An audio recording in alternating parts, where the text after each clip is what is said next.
Good afternoon, everyone. Thank you all very much for coming. A very warm welcome to everyone this afternoon. Oh, sorry. I knew as soon as we started. I'm sorry there's been a little bit of confusion about the time of start as well, but I think pretty much everyone's here now, so we'll get going. It's a real pleasure to welcome you all to the inaugural of Professor Tony Lynch. Tony has an MA in Modern Languages from the University of Cambridge, a postgraduate teaching diploma in Teaching English as a Second Language from the University of Leeds, and then an MSc and PhD in Applied Linguistics from here at the University of Edinburgh. And he was appointed to his personal chair of student learning, English for academic purposes, in August 2011. Tony's worked at the university in what's now known as the English Language Teaching Centre since 1980. He's been a tutor, teaching fellow, a lecturer, a senior lecturer, and now a professor. He's now head of the English for Academic Purposes section, and in this role is responsible for the university's ever-expanding programme of foundation, pre-session and in-session courses to help international students.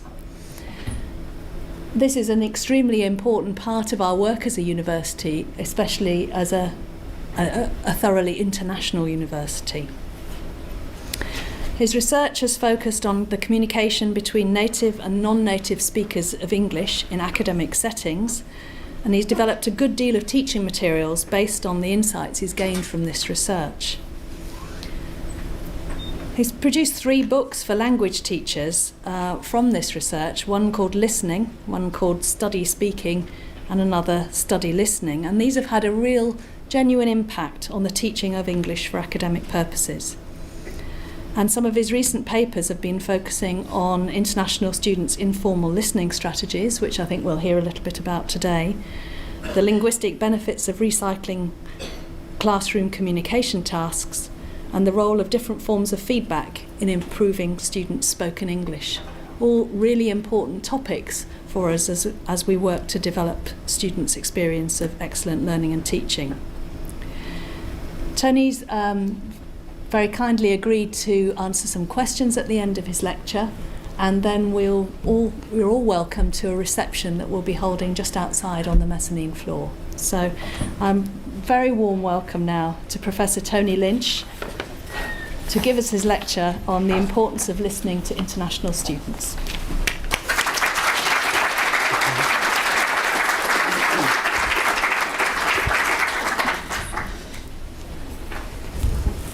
Thank you very much.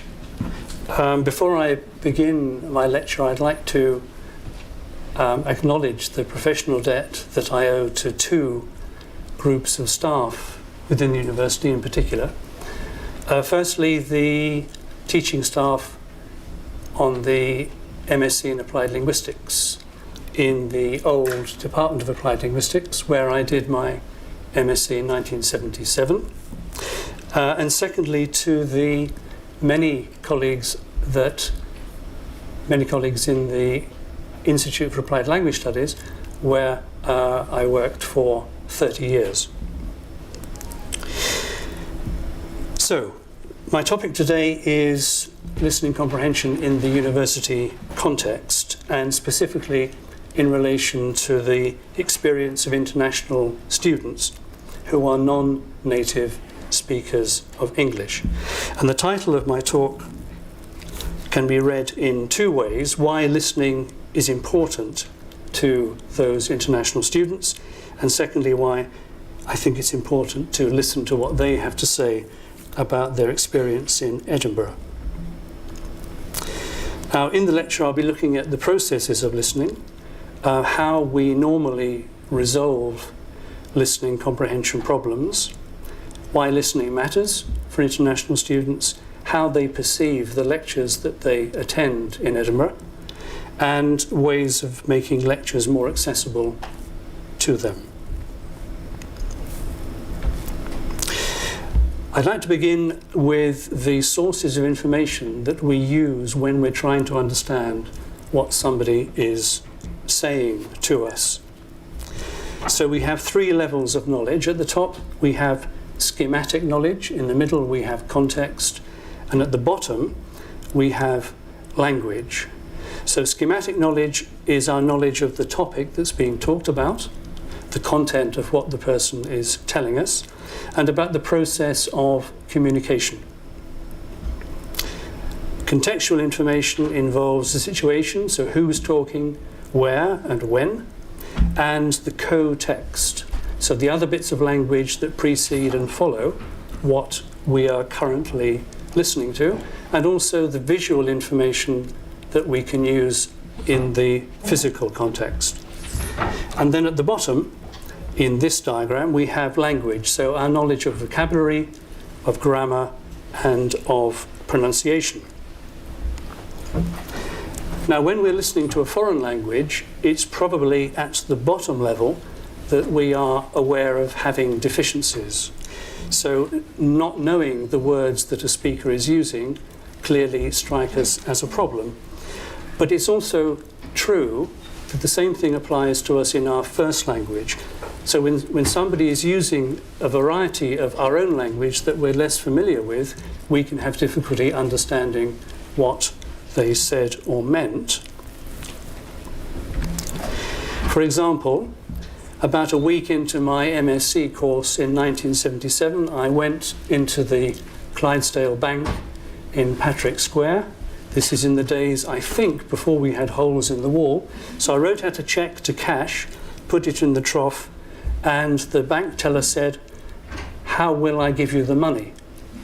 Now, I interpreted this that there was a problem. There was a screen between us, maybe the trough was blocked. And while I was thinking what to say, she then said, "Do you want it in 5s or 10s?" So I know that this was the first time that I was aware that some Scottish speakers of English use will, where I would use shall. In other words, to make an offer or to offer a choice. So that's language. In other contexts, it's context which plays the main role. I'm going to show you a question that I was asked recently, and I'm not going to give you any context to begin with.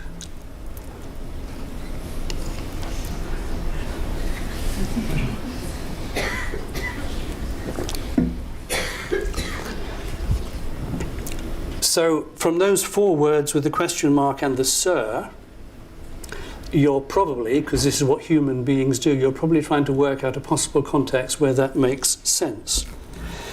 I'm now going to tell you a bit more about the context. It was January, and it was the checkout at Saver Centre Cameron Toll, and it was the assistant who was checking through my goods who asked the question, "What is game, sir?" Now, I understood this to mean something like, "What's your game?"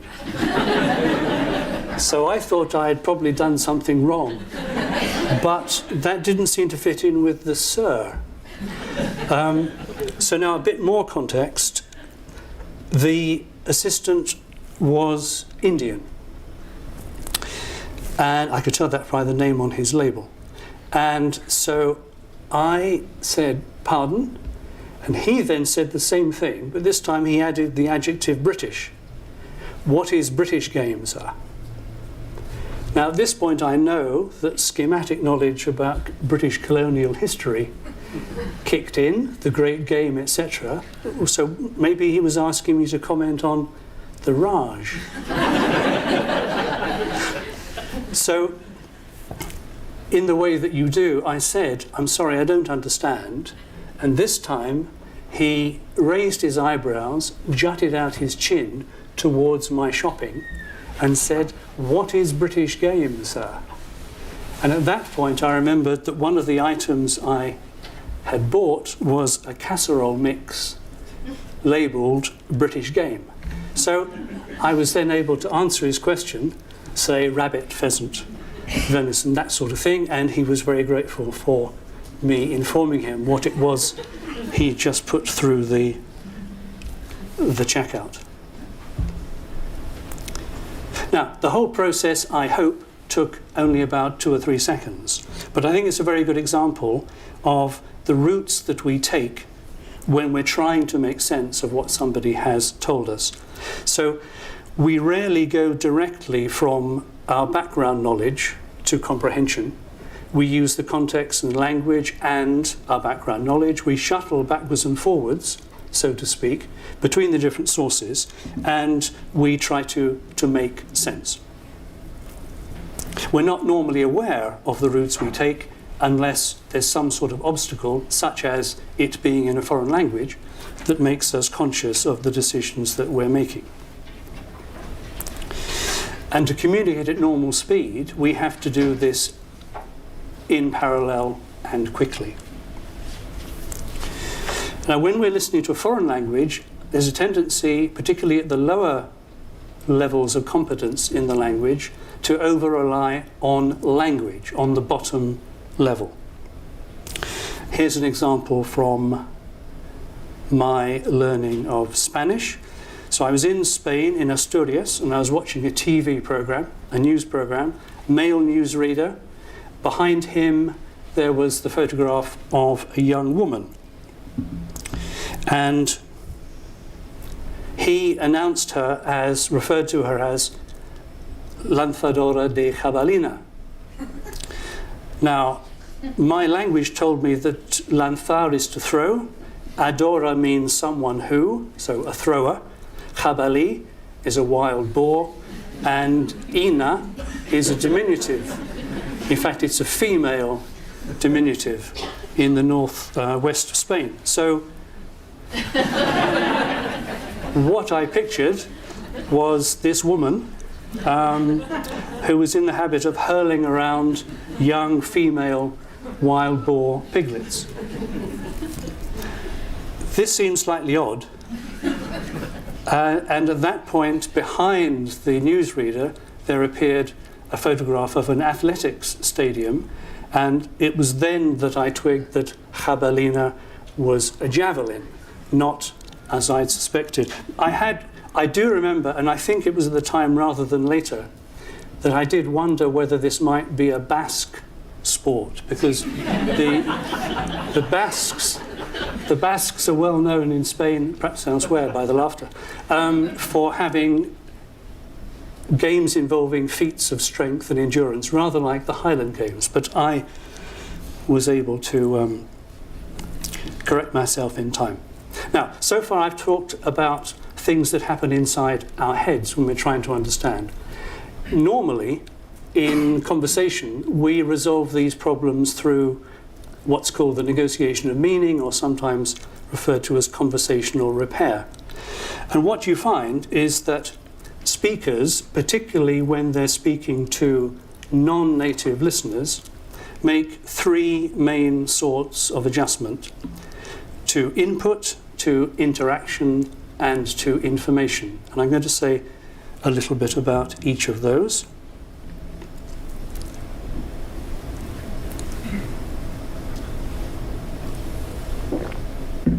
So in the case of input, speakers typically adjust the grammar by making their utterances, which is spoken sentences, shorter and less complex in the grammatical sense.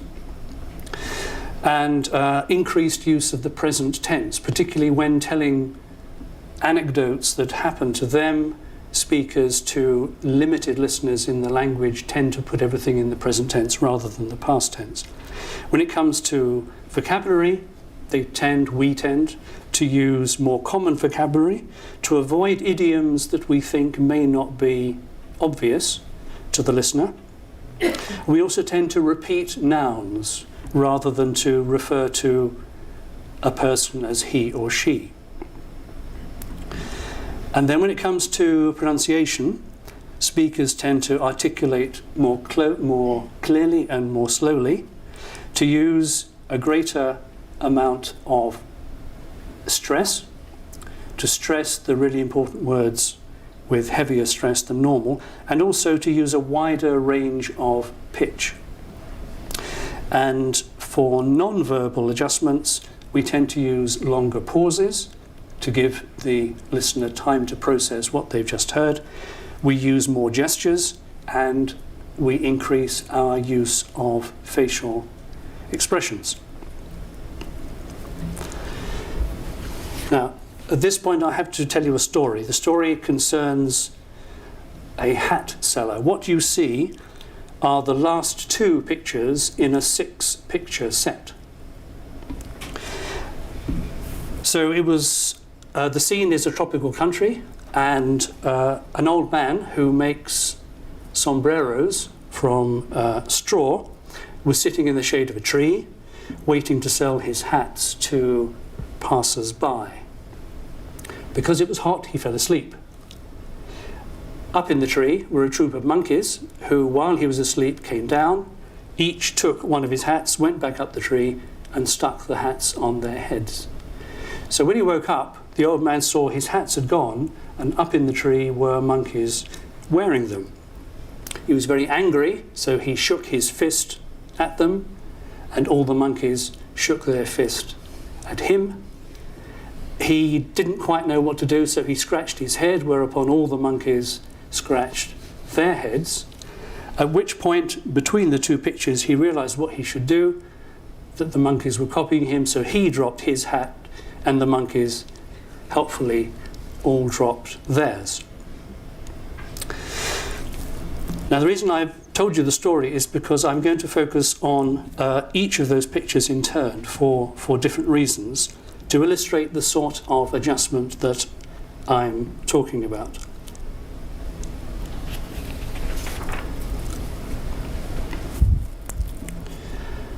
So, in the case of the left-hand picture,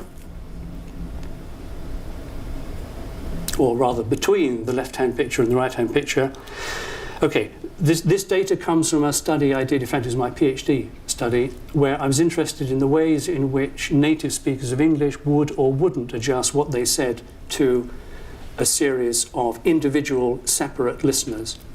So what you see here is what one native speaker said to his or her native listener. So he expressed the realization as the penny dropped, so an idiom. To the advanced listener, this being a non-native speaker, a learner of English, he used a different idiom, one that is arguably slightly more obvious. It dawned on him. To the intermediate listener, he didn't use the idiom at all. He said he realized. And to the elementary listener, he said, and then he thought, and he realized, and then a long pause, it was easy. So here you have an example of the ways in which the same native speaker adapts for different levels of listener using the same data. In each case, the listener had the same pictures as the speaker, and the listener's task was to order the pictures. They were jumbled up. So those were adjustments of input, that is, adjustments of language, the choice of words.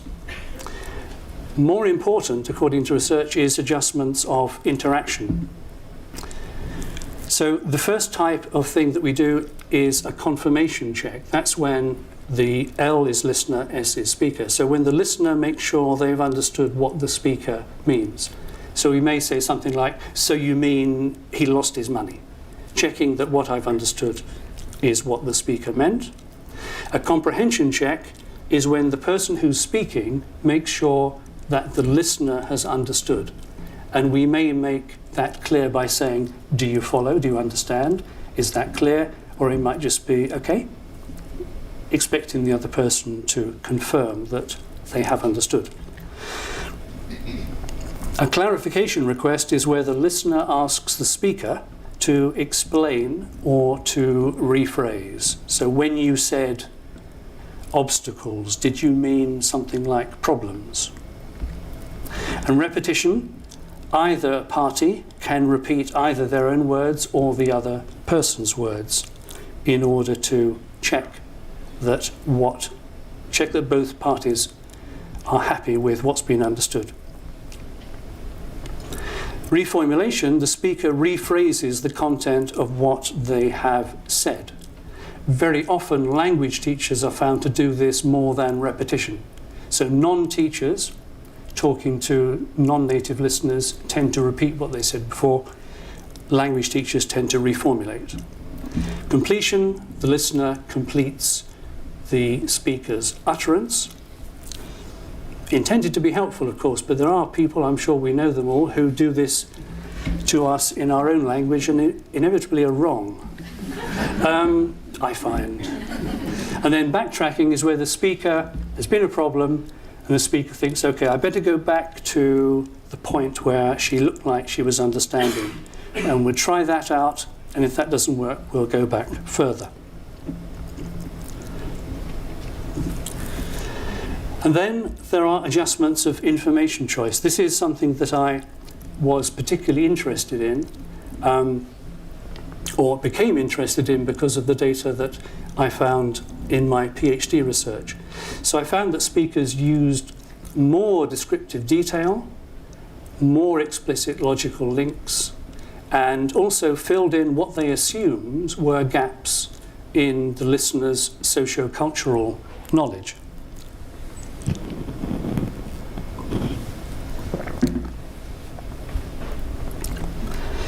So back to the monkeys, but the right-hand picture this time. No, sorry, the left-hand picture this time, the scratching of the head. This is a different native speaker than the one you saw just now. So to the native listener, the speaker said this was rather puzzling, so he takes off his hat and scratches his head.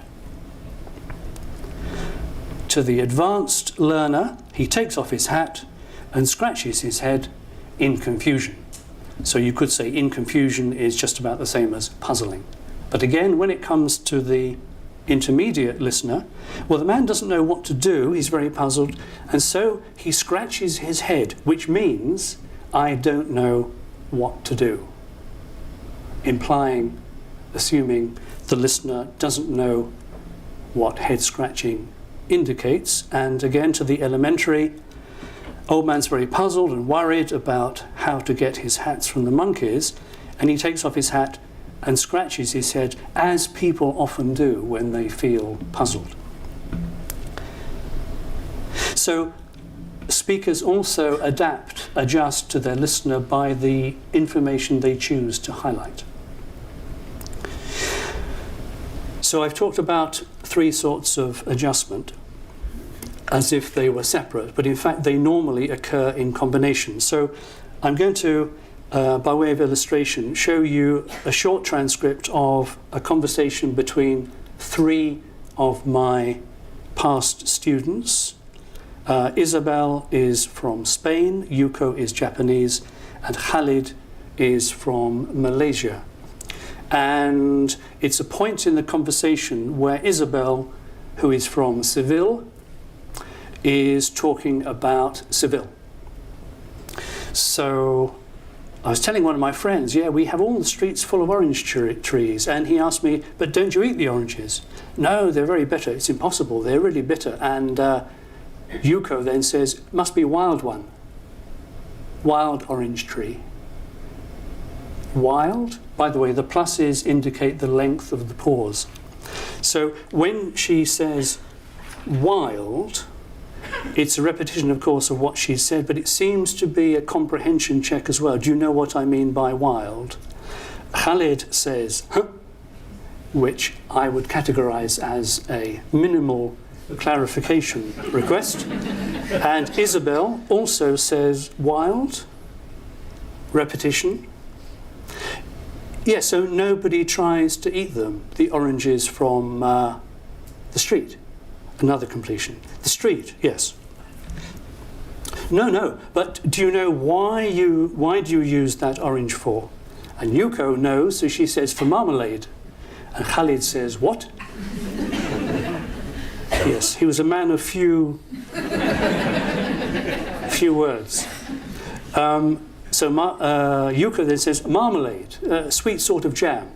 So she's repeating the word that Khalid appeared not to know, and she's then reformulating, using a different expression for it. And Isabel then said, yeah, but for the Queens of England, but not for us. We don't use it at home, not just to throw to each other. And Khalid says, through?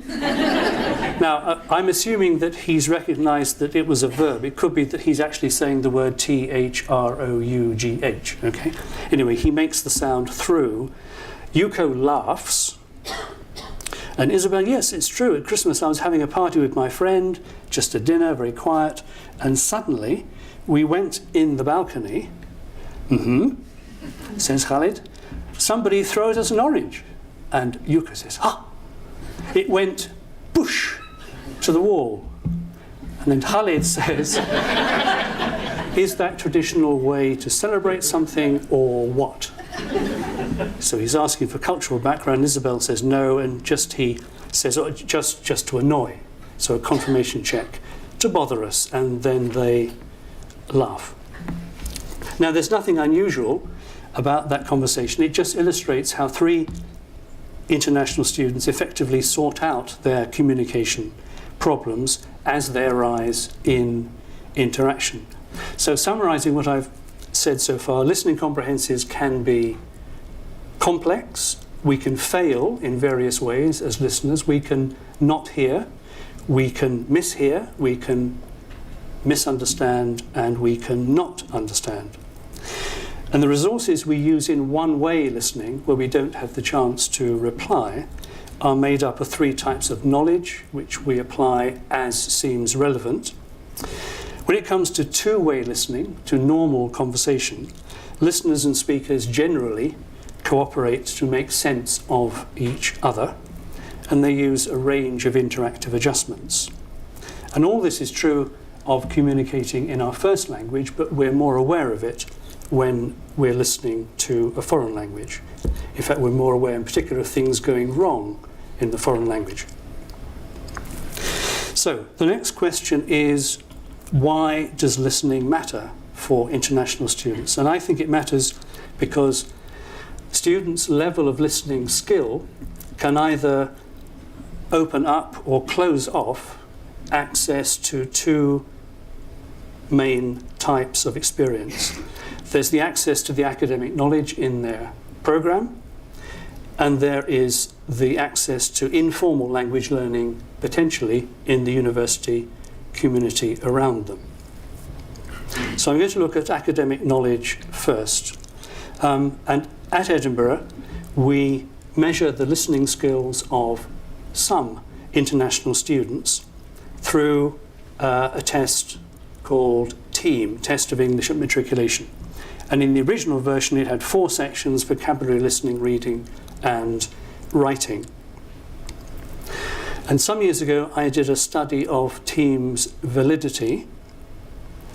That is, its predictive validity. That is, how well it predicts a student's eventual academic success.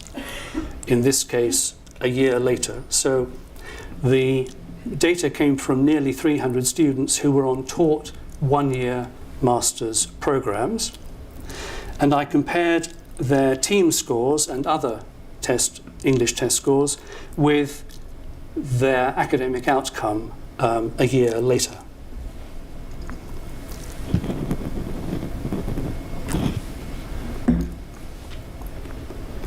The suspense is dreadful. And what I found was that the overall relationship between the TEAM test, that is as a whole, and the academic outcome was roughly 0.3. In other words, roughly 10% of this variation, the variance in students' performance a year later could be statistically explained by their English ability.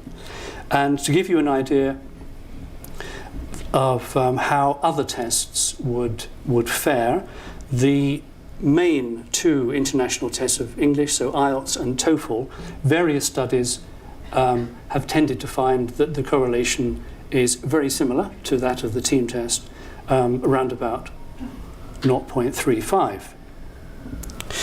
But within the TEAM sections, it was only listening that was statistically significant. So almost all the predictive validity of the 4 tests was in fact carried by by listening, by the listening test.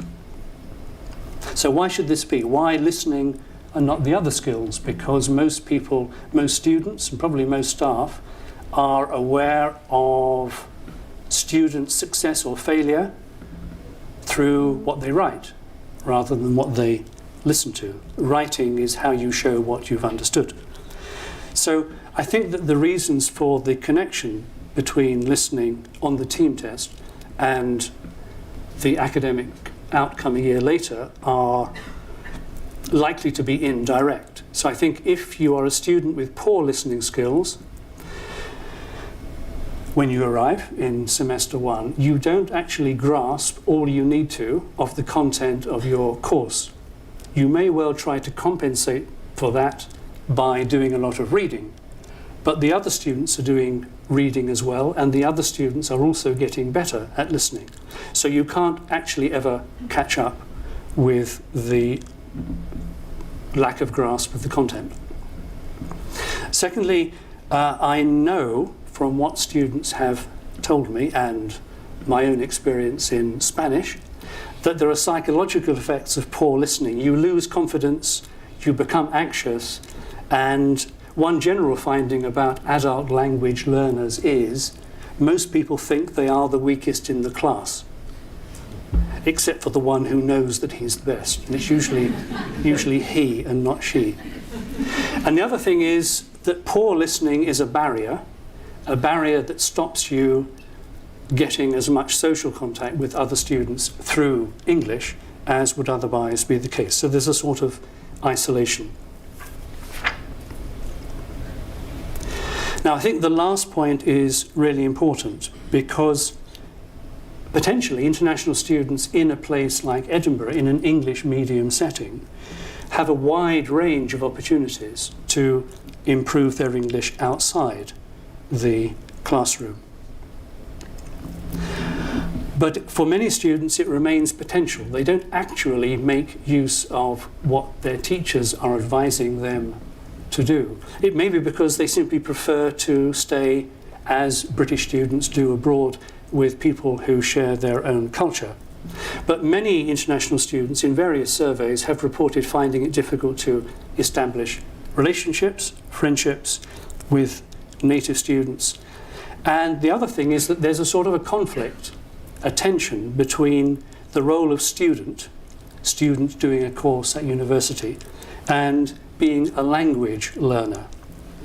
And I'm going to say a little bit more about that.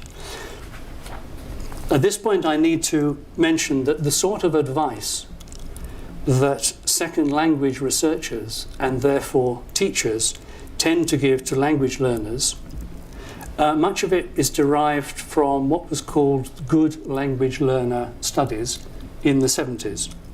Among the main researchers in this area was Evelyn Hatch. This is a quotation from what she wrote. So she says, "Learners should practice saying, huh?"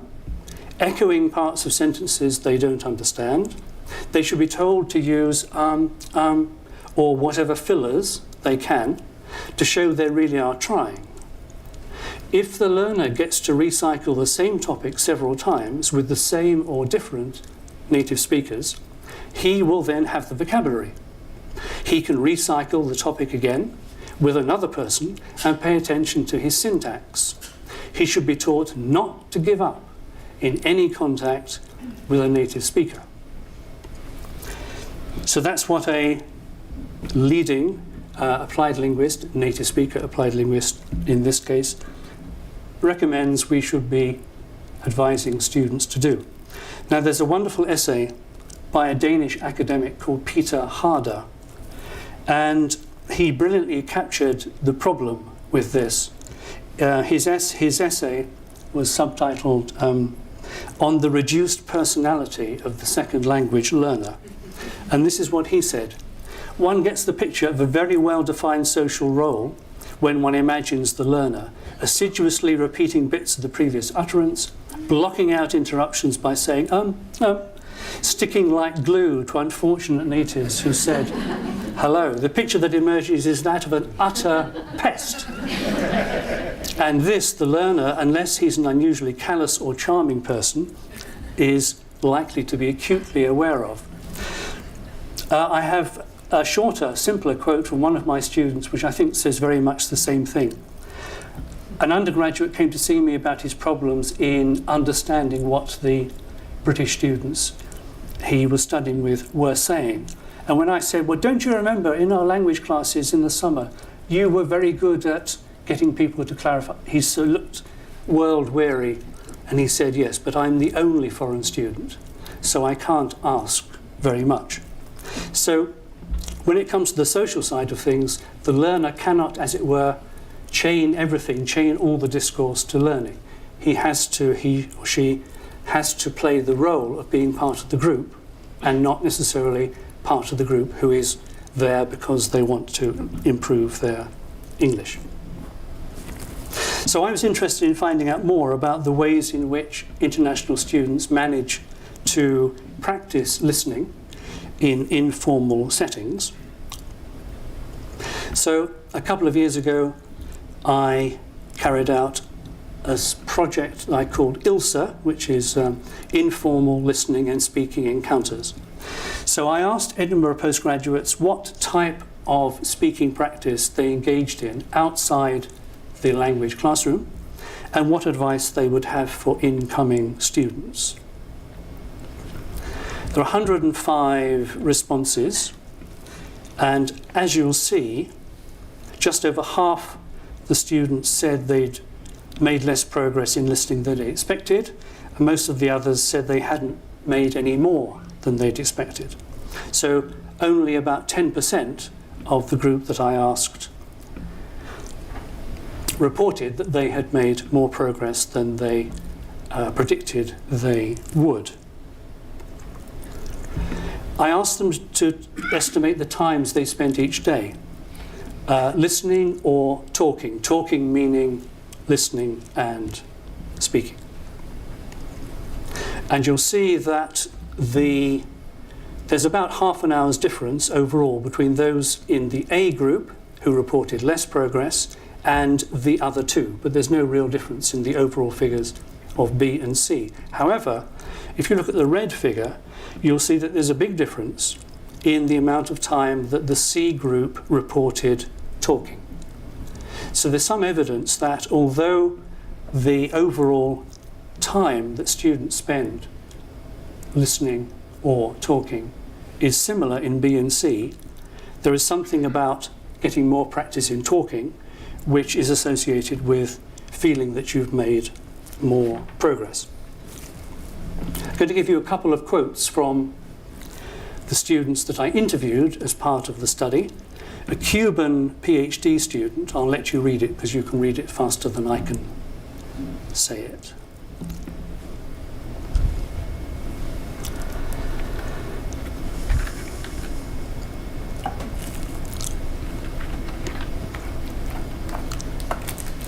Notice he says they don't correct you. One of the complaints from international students to me personally, but on behalf of the British nation, is that we don't correct them enough. And of course for us, if you correct somebody in a conversation, a normal conversation, unless you're a teacher in the classroom, it's socially marked. You're listening not to what people are saying, but to the way that they're saying it.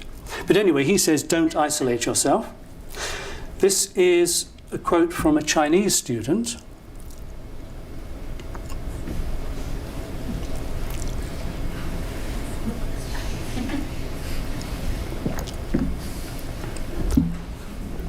So she is equally convinced that this is advice that should go to the students who are coming in.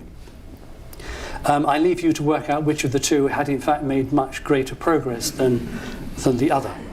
But the point is, students come with relatively fixed ideas, which may be malleable, as to how they're going to improve their listening outside the classroom. So the implications of the ILSA study seem to me that we need to persuade students that informal conversation is a valid and important way of improving your English. It's not just talking. And secondly, we need to encourage students to listen out for potential learning points in the conversations we assume they're having in English with other students. An example I'm going to give you is a bottle a bottle of. Chinese student told me in a speaking class that she'd had great difficulty talking to her German flatmate because he often didn't understand what she said. And she said, he'd asked me what the book was I was reading, and I told him it was a bottle of. So I then said, a bottle of what? She said, no, that's what he said. It's not a bottle of what? It's a bottle of. There was some recognition and smiles. And at which point I said, I went to my strategy of last resort and said, can you spell it? And she said, yes, ABOUTLOVE. Now, potentially, a little incident like that could alert the speaker to the fact that there are certain sounds that they need to make differently if they're going to stand a chance of being understood. Lastly, listening to students at Edinburgh. Under the internationalisation strategy, it seems to me that the future success of the strategy is going to depend in part on the ways in which the university takes into account what today's students have to say.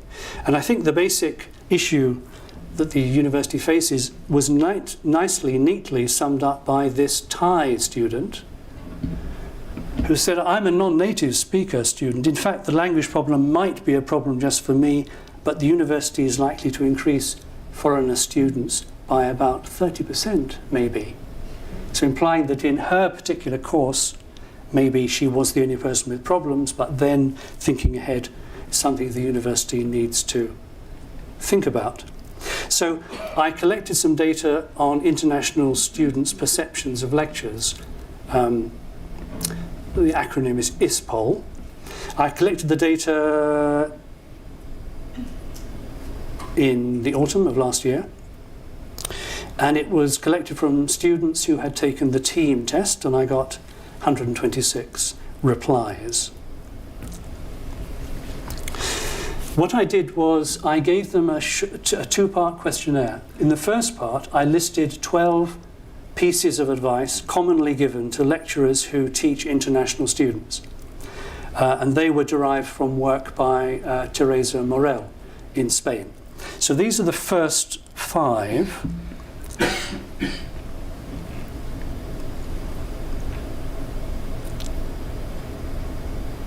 And these are the other 7.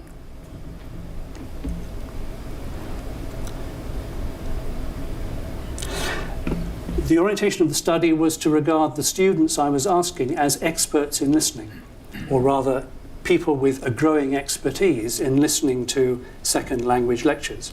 What I asked them to do was to look through the 12 items in the list and to indicate which 3 they thought were the most important and to mark them 1, 2, 3. And in the second section of the questionnaire, I said, is there any other advice you would give your lecturers which isn't covered in the 12 points?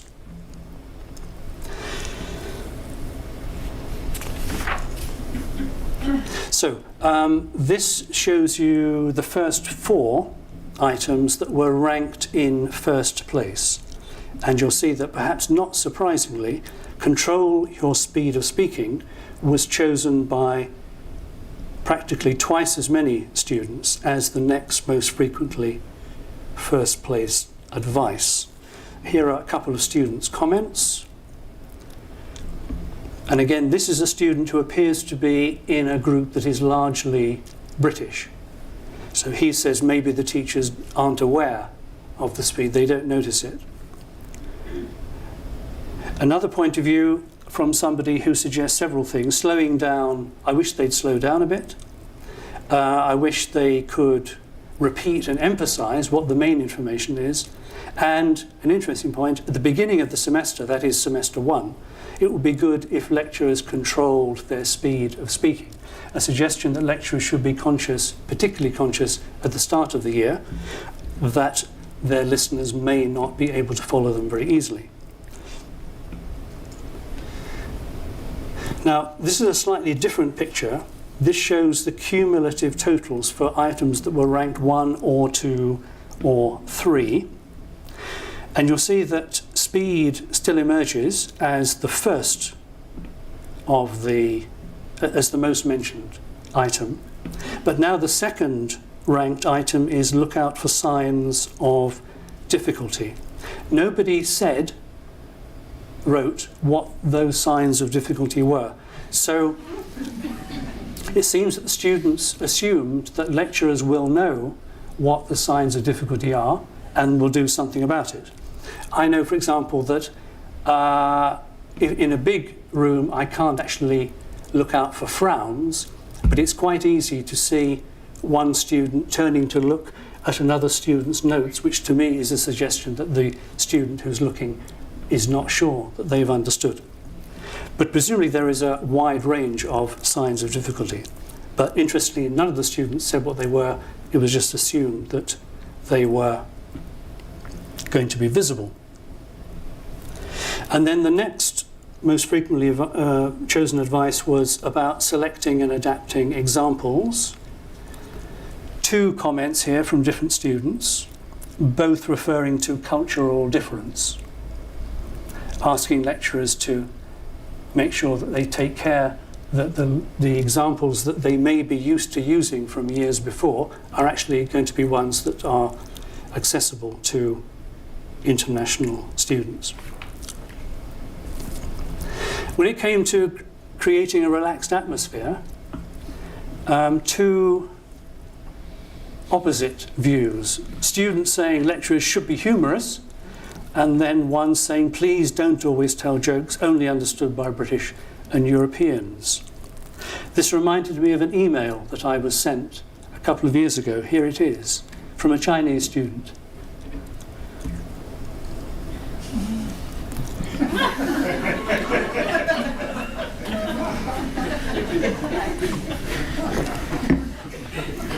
I eventually got my answer down to 25 words. But I'm willing to send it to you if you want to know what it was.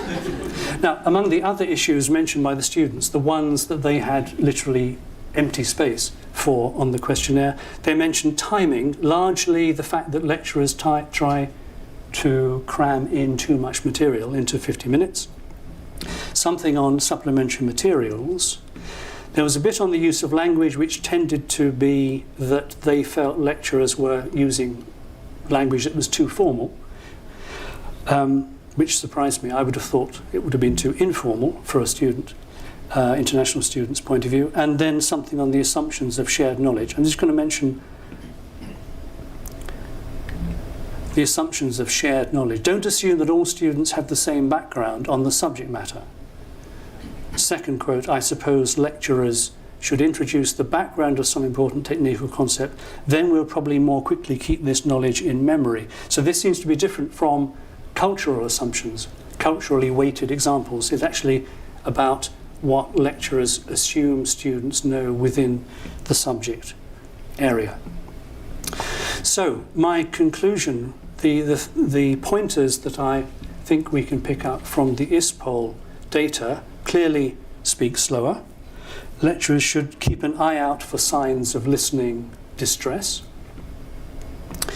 Ensure that examples are accessible and create opportunities for students' questions.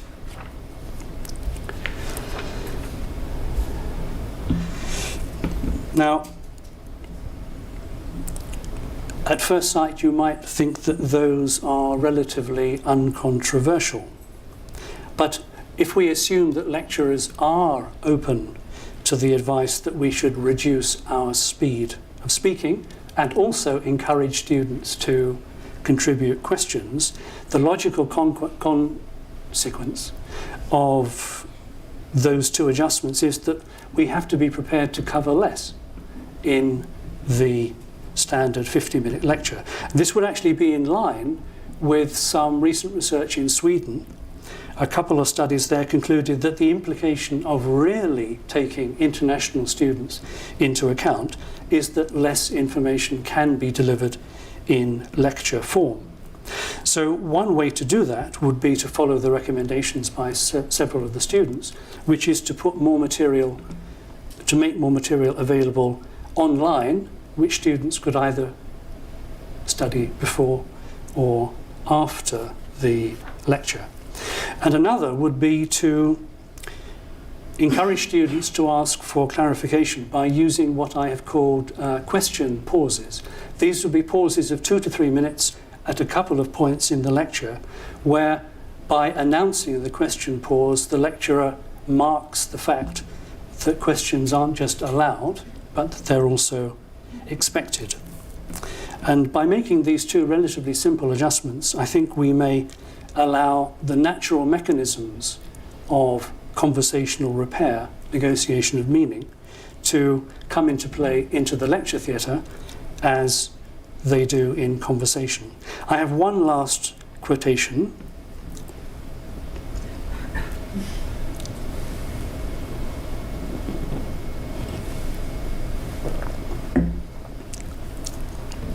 I agree with that, but then I would because I wrote it 20 years ago. So my feeling is if we don't make the sort of institutional adjustments that I've mentioned, there's a risk that international students are going to remain, as it were, audience members rather than participants.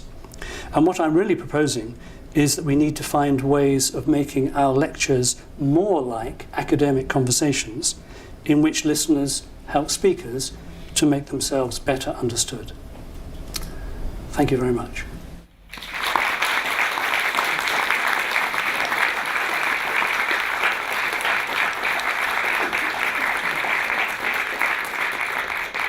Well, I think that was a model of clear, a clear lecture. I'm sure there were no signs of distress throughout that from the audience. And I think also you gave us some very important messages for how we might improve the way we manage to teach all our students from the analysis of what you've done with international students. We do have some time for questions, and I've got some roving mics here, so if I could ask you to put your hand up and wait for the microphone before you answer the question. So.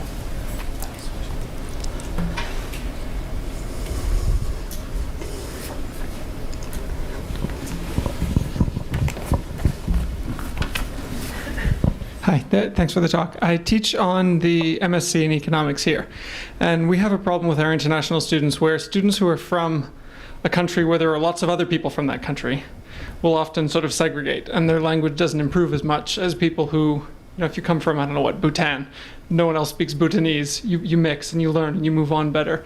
And I wonder if you have more suggestions on how we can sort of stop that behavior. I sort of get the feeling that students think at the beginning, well, it's just a bit easier, you know, my English isn't so good right now, I'll learn it later, and then they get trapped, and they sort of never really improve. So I wonder if you have any suggestions about that. It's very difficult. It's particularly difficult now because, as far as I can see, I mean, the main international student group now are Chinese. And I think they're much more dominant numerically than, say, the Japanese were 20 years ago, or Arabic speakers were 30 years ago. I'm also aware that there's a much stronger, at least it seems to me, I'm an outsider, but I think there's a much stronger informal network among Chinese students now here, also linked with Chinese students who have been here before. And I think I mentioned Chinese because they are the dominant group at the moment. I think it's, as you say, it's very easy for them to slip into the habit of going to their own fellow language speakers for help. As I hinted, I think British students would actually do the same if they were foreign language students, even if they're foreign language students, not students of other subjects in other countries. From a practical point of view, there needs to be a good reason, if you like, I think, why a student doesn't mix all the time with their own nationality. And one reason could be that they join a student society which is in whatever the thing is that they're most interested in. Because if you encourage students to join a society, they go to that society because that's the reason for going there. They don't actually go there for the purpose, visibly, ostensibly, of improving their English, but they would. And I think partly it is a question of numbers. larger numbers than we've had before. But also, I feel from my point of view, in the ELTC, as I said, one thing we need to persuade our international students to do is talk socially to other speakers of English. You know, we need to persuade them that doing that is not just a waste of time, it's actually a way in which they can improve their informal learning of English. Other questions?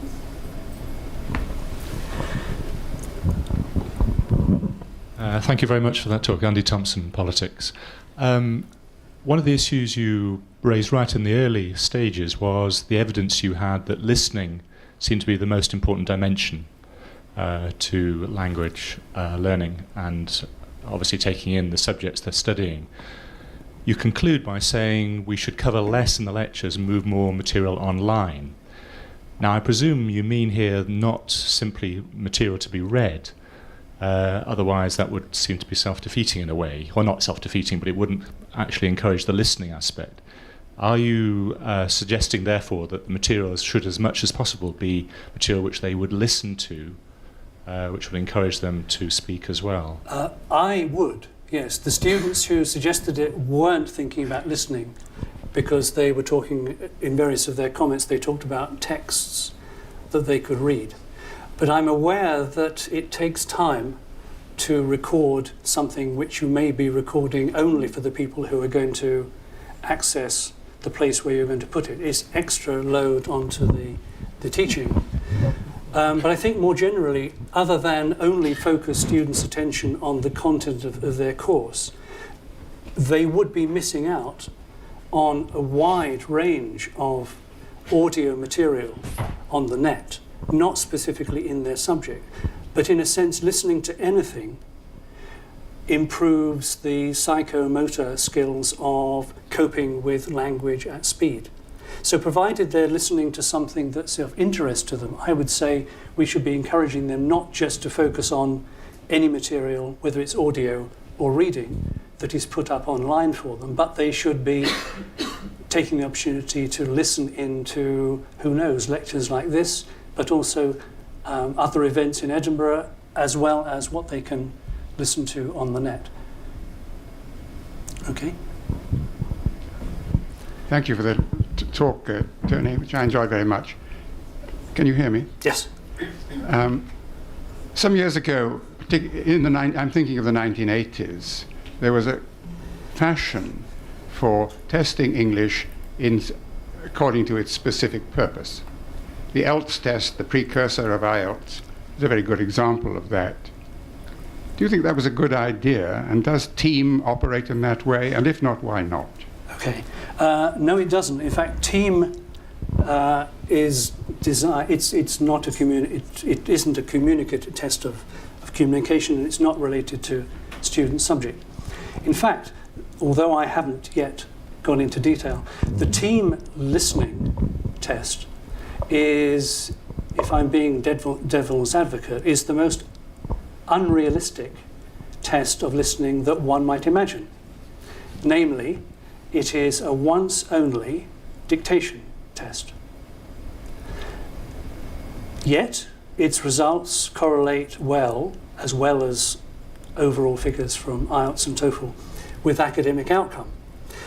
And I think that's because although dictation is a test of listening, it is classically an integrated skills test because it also tests one's ability to write, to identify words, as well as a general language competence. So arguably, the reason why the TEAM listening section does provide a reasonable predictor of academic outcome a year later is because it's actually, within itself, is a general language proficiency test, delivered as a speaking test, but unrealistic in the sense that native speakers might not score 100% on the test. So it doesn't test a student's ability to extract information. It tests their ability to replicate what they hear. We do allow semantic equivalence. So if the word problems is actually in the dictation text they hear. If a student writes difficulties, we count it right, because that's what native speakers do. We understand the meaning of something, we don't retain necessarily the physical form. So that would be my answer. The TEAM is definitely a different test from IELTS and TOEFL, or else, but seems somehow to tap into something that seems to be an underlying competence students need in order to do well over the course of the next 12 months. Hi there, Tony. It's Hi. Sarah Henderson from the College of Medicine. It's actually a follow-on from a previous question. As I'm sure you appreciate, the College of Medicine has sort of the largest proportion of online distance learning programs at the university, many of which, and I think possibly related to the importance of listening, speaking, and interaction with other students.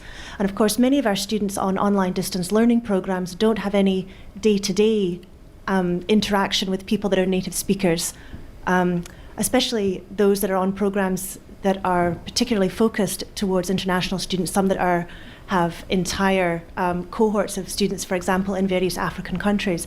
I was wondering what advice you could give to any of the program directors that are in similar situations, given the importance of listening, interaction with other students, and speaking, and academic performance. And of course, in an online environment, quite a lot of that element is removed from the teaching situation.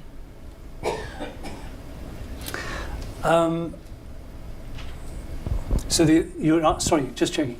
You were asking about this confirmation check. What advice I would give to the distance learning directors to give to their students to improve their listening. Okay. So, I have to try and remember what it was I wrote yesterday, because yesterday, I don't think you know, I wrote a unit on listening intended for the distance learning students in particular who would be coming to Edinburgh but wouldn't have access to direct social interaction. So I think I would say what they need to do is to compensate, to find a way of compensating for the fact that they won't have face-to-face communication practice in the same way that students doing a conventional course would. I would say, I mean, as you will have gathered, my interest is in listening. I tend to see listening as a possible answer to quite a lot of things. So if the students are not going to get practice in face-to-face listening, I would say we need to maximise what they know about the opportunities that they have on the net for listening in even to discussions, lectures, seminars related to the topic that they're doing for their degree. There's now a fantastic range of specialist academic lectures freely available where students can get, I think, practice like the experience they will have. I'm assuming that on the distance learning courses, the students will be listening to lectures. Some yes and some no, depending upon the program. Okay, and I guess some of them may be watching video lectures. Yeah.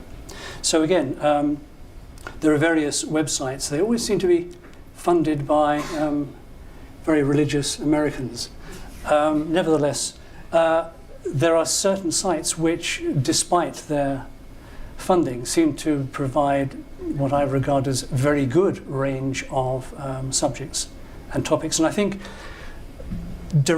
alerting students to the possibilities that are out there, and each time I update my teaching materials, I find that there's more out there than there was when I updated it 6 months before. I think that is the way that I suggest that they advise their students to go. Any other questions? No, well, I think now is the time to practice our speaking and listening skills over wine.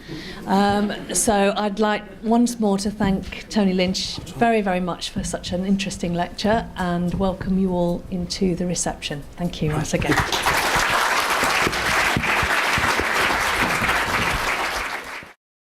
This production is brought to you by the University of Edinburgh.